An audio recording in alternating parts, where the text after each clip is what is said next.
I tried talking about energy to my psychiatrist. It's like attempting to explain calculus to a 2-year-old. Anyway, I had to do it. So he starts freaking out at me and screaming about how many years he went to school and how smart he is. I said, Doc, it's just a little talk about energy. No one's taking your diploma away. Relax already.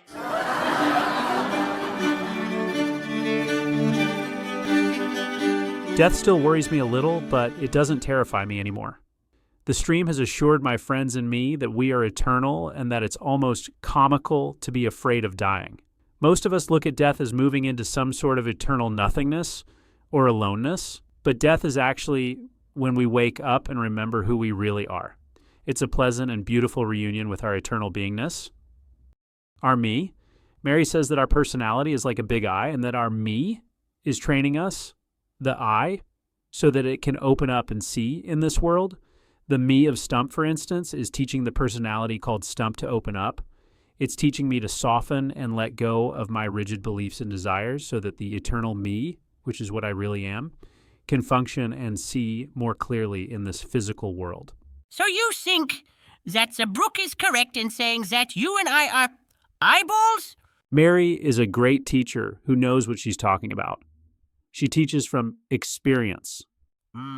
It may be a little scary at first to find out that I'm not really the wooden tree stump I think I am, but it wouldn't be scary for very long because I would quickly remember who I really am, my me. And since the me is eternal, that means I'm not going to die. I'm not being delusional either. I'm not making these things up to try and avoid the reality of death. It's really true. Mary has experienced her eternal me and is trying to teach us to experience ours. So I am not Dr. Rooster, and you are not Stump. We are eyeballs, colored marbles that are like children vouching the birds singing in the trees until they have a panic attack and there is giggling.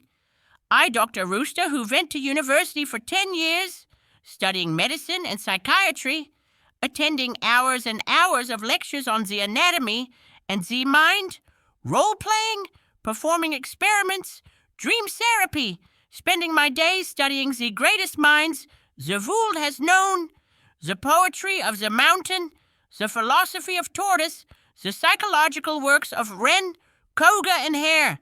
I who wrote papers that boggled the minds of my professors am only a closed eyeball? Pounds of chocolate Stump. Pounds of chocolate. Hours and hours and hours of study. Burning candle after candle. Memorizing theory after theory. Preparing myself for exams that would make the average animal break down and sob uncontrollably from the weight of their complexity.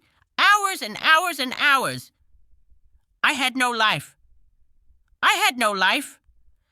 I dedicated my life to the study of becoming able to help others to become well, eventually able to walk out of their depressed and confused state, stick there, chin up high, and proudly say in a great deep voice, "Hello, world, I am alive again." I meant no offense.